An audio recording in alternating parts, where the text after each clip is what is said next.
ઓમ શ્રી ગણેશાય નમઃ. જય શ્રી કૃષ્ણ મિત્રો. ગરુડ પુરાણ અધ્યાય 1. આજે આ વિડીયોમાં સાંભળીશું ભાદરવા માસની પૂર્ણિમાથી લઈને અમાવસ્યા સુધી જે શ્રાદ્ધ પક્ષ ચાલે છે એને મહાલય પણ કહેવાય છે, જેમાં આપણે પિતૃ માટે ખાસ કરીને તર્પણ, પિંડદાન, શ્રાદ્ધ, કર્મ, દાન, પુણ્ય વગેરે કરીએ છીએ. આ સમયે જે શુભ કહેવાય છે, આપણા પિતૃદેવનો આશીર્વાદ પ્રાપ્ત કરવા માટે આ દિવસોમાં આપણે સાંભળીશું ગરુડ પુરાણ સંક્ષિપ્તમાં 16 અધ્યાયની કથા. નિત્ય રોજ એક અધ્યાયનો પાઠ આપણે સાંભળીશું, વાંચીશું, કારણ કે કહેવાય છે કે પિતૃદેવોની મુક્તિ માટે ગરુડ પુરાણ સાંભળવું, વાંચવું તે અતિ ઉત્તમ છે. ભગવાન શ્રી વેદવ્યાસજીએ 18 પુરાણોની રચના કરી છે, તેમાં ગરુડ પુરાણનો સમાવેશ થાય છે. મૃત્યુ પછી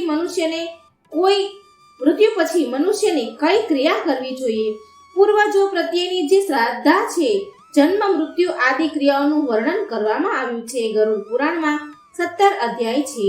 મહાત્મય સહિત તે 17 અધ્યાય દ્વારા વેદવ્યાસજીએ ગરુડ પુરાણને સંપૂર્ણ રીતે આલેખ્યું છે. આ ગરુડ પુરાણની કથા અનુસાર મહર્ષિ કશ્યપજીના પુત્ર પક્ષીરાજ ગરુડ, જે ભગવાન વિષ્ણુના વાહન છે, તેઓ ભગવાન શ્રી નારાયણને મૃત્યુ પછી પ્રાણોની સ્થિતિ, યમલોકની યાત્રા, અલગ અલગ કર્મોના પ્રાપ્ત થવા વાળા નરકો, યોનિઓ, પાપીઓની દુર્ગતિ વગેરે ગૂઢ અને રહસ્ય ભરેલા પ્રશ્ન પૂછે છે અને એનો ઉત્તર આપે છે ભગવાન શ્રી નારાયણ પોતાના સ્વમુખેથી. એ દ્વારા ગરુડ પુરાણની રચના થઈ છે. તેને ગારુડી વિદ્યા પણ કહેવાય છે. ગરુડ પુરાણ તે મૃત્યુ ઉપરાંત વાંચવા સાંભળવાનો મહિમા છે. જન્મ મરણના બંધનમાંથી મુક્તિ મોક્ષ પ્રાપ્ત કરવા આ ગરુડ પુરાણ અવશ્ય સાંભળવું જોઈએ કે વાંચવું જોઈએ. આપણા પિતૃગણ જેઓ જે સ્વર્ગ સિધાવી ગયા છે, તેમના કલ્યાણ માટે પણ તેમના વંશજો આ ગરુડ પુરાણ વાંચે કે સાંભળે છે. આપણા આજના શુભ દિવસે ગરુડ પુરાણ અધ્યાય 1 આપણે સાંભળીશું. પાપીઓના દુઃખનું વર્ણન. બોલો ભગવાન શ્રી લક્ષ્મીપતિની જય. ગરુડ વાહન નારાયણ ભગવાનની જય. શ્રી વેદવ્યાસજીએ ગરુડ પુરાણની રચના પૂર્વ ગ્રંથની નિર્વસની સમાપ્તિ માટે મંગલાચરણમાં ભગવાન શ્રી હરિને સર્વશ્રેષ્ઠ વૃક્ષ કહીને સ્તુતિ કરી છે. વૃક્ષ કહીને સ્તુતિ કરે છે. ભગવાન રૂપી વૃક્ષના ધર્મ સ્વરૂપ દ્રઢ મૂળ છે. વેદ તેની શાખાઓ છે, જેનાથી તે વધુ દ્રઢ બંધાય છે. પવન આદિ કોઈ પણ શક્તિ તેને હટાવી શકતી નથી. વેદ આ વૃક્ષનું થડ છે, પુરાણ શાખાઓ છે અને જ્ઞાન, તપ, દ્રવ્યમય યજ્ઞ આદિ એના પુષ્પો છે. આવા શ્રી હરિરૂપી વૃક્ષના શ્વેત જીવોને મોક્ષ રૂપી ફળ પ્રાપ્ત થાય છે. બોલો ભગવાન શ્રી નારાયણની જય. પ્રથમ અધ્યાય પાપીઓના દુઃખનું વર્ણન. પ્રાચીન સમયની વાત છે. નૈમિષારણ્ય ક્ષેત્રમાં સૌનક વગેરે ઋષિઓએ અનેક મહર્ષિઓની સાથે 1000 વર્ષ પર્યંત ચાલવા વાળા યજ્ઞને પ્રારંભ કર્યો હતો, જેનાથી એમને સ્વર્ગની પ્રાપ્તિ થઈ શકે. એ ક્ષેત્રમાં સૂતજી પણ આવ્યા. ત્યારે ઋષિઓએ એમને ખૂબ જ આદર સત્કાર કર્યા, કેમ કે સૂતજી પૌરાણિક કથાઓ કહેવામાં સિદ્ધહસ્ત હતા અને એમણે અલગ અલગ રૂપોથી અનુભવ પ્રાપ્ત કર્યા હતા. આ જાણીને ઉપસ્થિત ઋષિઓએ સૂતજીથી કહ્યું, તમે અમને આ સૃષ્ટિ, ભગવાન, યમલોક તથા અન્ય શુભાશુભ કર્મોના સંયોગમાં મનુષ્ય કયા રૂપને પ્રાપ્ત થાય છે એ બતાવવાની કૃપા કરો. સૂતજી બોલ્યા, આ સૃષ્ટિના કર્તા નારાયણ વિષ્ણુ છે. તે જ નારાયણ વિષ્ણુ જળમાં રહેવાને કારણે નારાયણ છે, લક્ષ્મીના પતિ છે અને એમણે અનેક અવતાર ધારણ કરીને પૃથ્વી પર અધર્મનો નાશ કર્યો છે અને પૃથ્વીની રક્ષા કરી છે. એમણે રામનો અવતાર ધારણ કરીને લંકાના રાજા રાવણથી ઋષિ મુનિઓનો ઉદ્ધાર કર્યો. એમણે નૃસિંહ રૂપનો અવતાર ધારણ કરીને હિરણ્યકશ્યપનો ઉદ્ધાર કર્યો. આ જ ભગવાન વિષ્ણુનું સૃષ્ટિના આદિ કરતા, પાલક અને રુદ્ર રૂપમાં સંહાર કરવા વાળા છે. ભગવાન વિષ્ણુએ વરાહનું રૂપ ધારણ કરીને પૃથ્વીનો ઉદ્ધાર કર્યો અને મત્સ્ય રૂપમાં અવતાર લીધો. ભગવાન વિષ્ણુનો જ અંશ વેદ વ્યાસજી છે અને વેદ વ્યાસજીએ આ પુરાણોની સૃષ્ટિ કરી છે. વિષ્ણુ ભગવાન રૂપી વૃક્ષ સર્વશ્રેષ્ઠ વૃક્ષ છે. એનું દ્રઢ મૂળ ધર્મ છે. વેદ એની શાખાઓ છે, યજ્ઞ એના ફૂલ છે અને મોક્ષ એનું ફળ છે. આ પ્રકારે ભગવાન વિષ્ણુ જ આખી તપસ્યાના ફળ અને મોક્ષને આપનારા છે. એક વખત ભગવાન રુદ્રથી પાર્વતીજીએ પૂછ્યું કે તમે તો ખુદ ભગવાન છો, સૃષ્ટિના કર્તા, પાલક અને સંહારક છો, છતાં પણ તમે કોનું ધ્યાન કરતા રહો છો? તમારાથી મોટું કોણ છે જેનું તમે ધ્યાન કરો છો? પાર્વતીજીના મુખથી આ સાંભળીને ભગવાન શિવ કહે છે કે હું આદિ દેવ ઋષિઓનું ધ્યાન કરું છું. વિષ્ણુ જ પરમ અને મહાન છે, એમનું ધ્યાન કરીને હું ખુદમાં તલ્લીન રહું છું. આ પ્રકારે સૌનકજીએ જ્યારે સૂતજીથી પૂછ્યું તો એમણે જવાબ આપ્યો કે ભગવાન વિષ્ણુ જ બધા કર્મોના આધાર છે. એ બતાવીને એમણે કહ્યું કે શિવજીએ પાર્વતીને કહ્યું હું પરમ બ્રહ્મનું ચિંતન કરું છું. આ પરમ બ્રહ્મ ભગવાન વિષ્ણુ જ છે. હું વિષ્ણુનું જ ચિંતન કરું છું. ભગવાન વિષ્ણુ જ અનેક રૂપમાં અવતાર લે છે. એમણે જ રામ, કૃષ્ણ, વરાહ, નૃસિંહ વગેરેના રૂપમાં અવતાર લઈને ધર્મની રક્ષા કરી છે. રામના રૂપના એમણે રાક્ષસોનો નાશ કર્યો છે અને કૃષ્ણના રૂપમાં દુષ્ટ પ્રવૃત્તિવાળા લોકોનો વિનાશ કરીને ધર્મની સ્થાપના કરી છે. શિવજી આગળ કહે છે કે હે પાર્વતી, વરાહ રૂપમાં વિષ્ણુએ જ પૃથ્વીનો ઉદ્ધાર કર્યો છે અને નૃસિંહના રૂપમાં ભક્ત પ્રહલાદની રક્ષા કરીને હિરણ્યકશ્યપનો વ્રત ઉદ્ધાર કર્યો છે. હું પોતાના નેત્ર બંધ કરીને એમનું ચિંતન કરું છું. આ પ્રકારે ભગવાન વિષ્ણુની મહિમાને સાંભળીને જેમ કે શંકરે ભગવતી પાર્વતીની બતાવી હતી, ઋષિઓની ઉત્સુકતા અન્ય વિષયોમાં જાગૃત થઈ ગઈ. ઋષિઓએ સૂતજીને પૂછ્યું, ભગવાન, તમે ભગવાન વિષ્ણુના મહત્વને સ્થાપિત કરીને જે કાંઈ પણ કહ્યું છે તે ભય મુક્ત કરવા વાળું છે, પરંતુ તમે સંસારના દુઃખ અને કષ્ટોને નષ્ટ કરવા વાળા ઉપાય બતાવો. તમે આ લોક તથા પરલોકના કષ્ટોનું વર્ણન કરવામાં કુશળ છો. અમને બતાવો કે યમરાજાનો માર્ગ કેવો થાય છે અને ત્યાં મનુષ્યને કેવી કેવી યાતનાઓ મળે છે. ઋષિઓથી આ પ્રશ્ન સાંભળીને સૂતજી બોલ્યા કે જે વૃત્તાંત ભગવાન નારાયણે ગરુડજીના પૂછવા પર એમને કહ્યું હતું એ હું તમને બતાવું છું. યમનો માર્ગ અત્યંત દુર્ગમ માર્ગ છે, છતાં પણ હું તમારા લોકોના કલ્યાણ માટે એનું વર્ણન કરું છું. ગરુડજીએ પહેલા ભગવાનને કહ્યું હતું કે હે પ્રભુ, તમારું નામ લેવું તો સરળ છે, છતાં પણ મનુષ્ય તમારી ભક્તિથી વંચિત રહીને નરકમાં પહોંચે છે. તમારી ભક્તિના અનેક માર્ગ છે, એમની અનેક ગતિઓ છે અને તમે મને એ બતાવ્યું પણ હતું, પરંતુ આ સમયે હું એ જાણવા ઈચ્છું છું કે જે વ્યક્તિ તમારી ભક્તિથી વિમુખ થઈ જાય છે અને એમને દુર્ગમ યમ માર્ગ મળે છે, પરંતુ આ માર્ગ એમને કેવી રીતે મળે છે અને એની મુશ્કેલીઓ શું છે? હે પ્રભુ, આ માર્ગમાં પાપીઓની દુર્ગતિ થાય છે અને જે રૂપમાં તેઓ નરકગામી બને છે તે તમે મને વિસ્તારથી કહો. ગરુડજીની પ્રાર્થના પર ભગવાન વિષ્ણુ કહે છે કે હે ગરુડ, તમારા પૂછવા પર હું યમ માર્ગનું વર્ણન કરું છું, કેમ કે આ માર્ગથી થઈને જ પાપી યમલોક જાય છે. આ વર્ણન અત્યંત ભયંકર છે.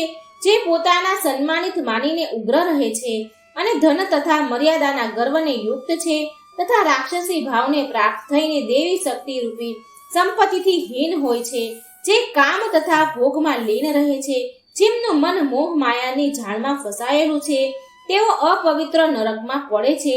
જે મનુષ્ય દાન આપે છે તેઓ મોક્ષ પ્રાપ્ત કરે છે. જે લોકો દુષ્ટ અને પાપી છે તેઓ દુઃખપૂર્વક યમની યાતના સહન કરીને યમલોક જાય છે. પાપીઓને આ સંસારના દુઃખ જોવા મળે છે. એ દુઃખોને ભોગવ્યા પછી જેવું એમનું મૃત્યુ થાય છે અને તેઓ જેવું કષ્ટ મેળવે છે એનું વર્ણન તમારાથી કરું છું, તમે સાંભળો. મનુષ્ય સંસારમાં જન્મ લઈને પોતાના પૂર્વજન્મના એકઠા કરેલા પુણ્ય અને પાપને કારણે સારા ખરાબ ફળ ભોગવે છે. બાકી અશુભ કર્મોના સંયોગથી શરીરમાં કોઈ પણ રોગ થઈ જાય છે. રોગ અને વિપત્તિથી યુક્ત તે પ્રાણી જીવનની આશાથી ઉત્કંઠિત થતો રહે છે. યુવા અવસ્થામાં વેદનાહીન આ પ્રાણી સ્ત્રી અને પુત્રોથી સેવિત થવા પર પણ બળવાન સર્પના દ્વારા કાળના રૂપમાં એકાએક ભયભીત થાય છે અને એના માથા ઉપર કાળ આવી પહોંચે છે. તે વૃદ્ધા અવસ્થાને કારણે રૂપહીન થઈને ઘરમાં મૃતકનું સમાન કરે છે. તે ગૃહસ્વામી દ્વારા અપમાનયુક્ત આહારને કૂતરાની સમાન ભોજન કરે છે. રોગ અને મંદાગ્રીની કારણે ખોરાક ઓછો થઈ જાય છે અને ચાલવા ફરવાની શક્તિ ઘટી જાય છે. તે ચેષ્ટાહીન થઈ જાય છે. જ્યારે કફથી સ્વર નળીઓ રોકાઈ જાય છે, આવા ગમનમાં કષ્ટ થાય છે. ખાંસી અને શ્વાસના વેગને કારણે એમના કંઠથી ઘૂર ઘૂર શબ્દ થવા લાગે છે. ત્યારે તે ચેતનાહીન રહેવાને કારણે ચાર પાય પર પડીને વિચારે છે અને બધું વર્ગથી ઘેરાયેલો હોવાને કારણે પ્રાણ મૃત્યુહીન નજીક આવતો રહે છે. બોલાવવાથી પણ નથી બોલતો.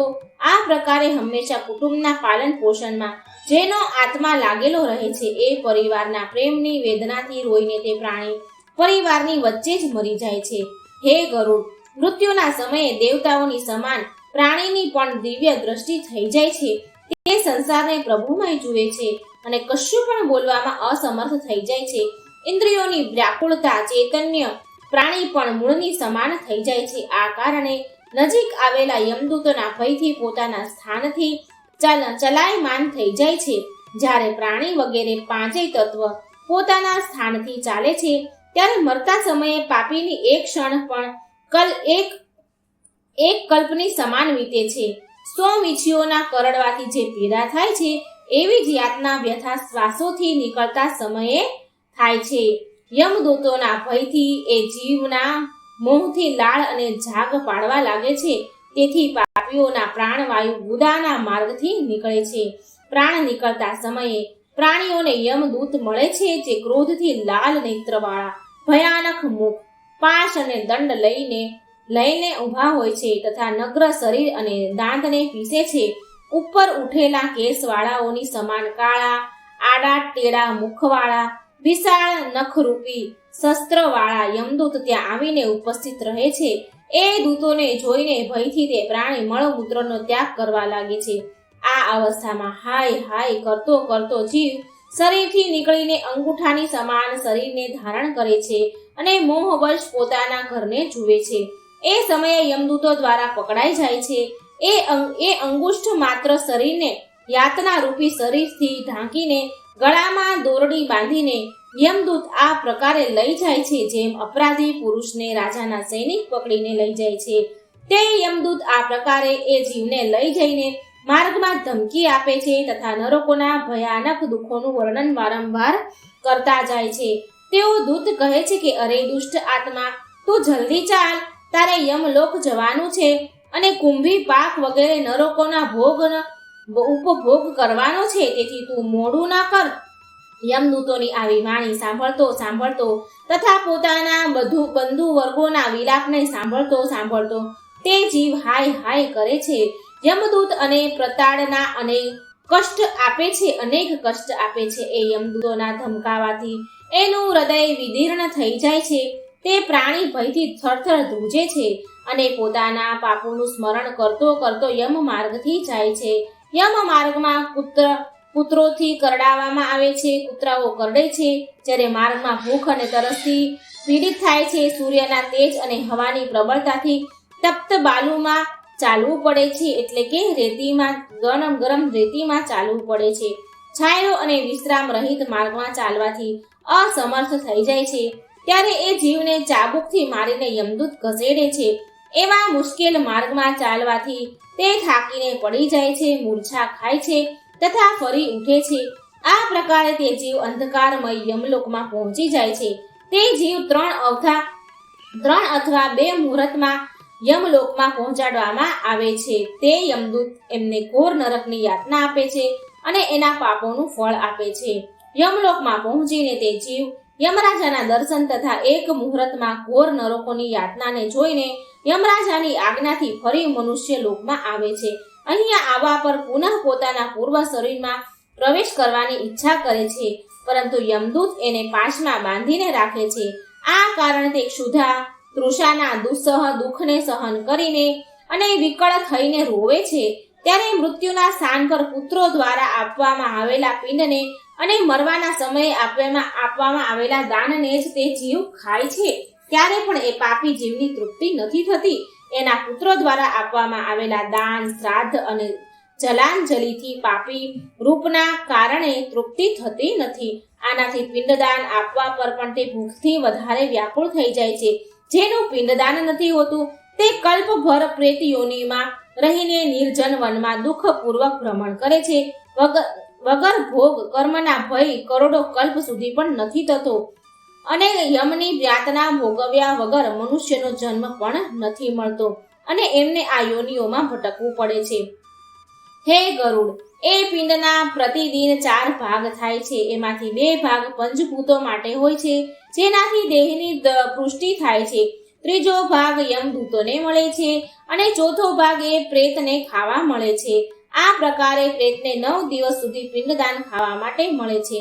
10મા દિવસે પિંડદાનથી પ્રેતનું શરીર નિર્મિત થાય છે અને ચાલવામાં સામર્થ્ય થાય છે.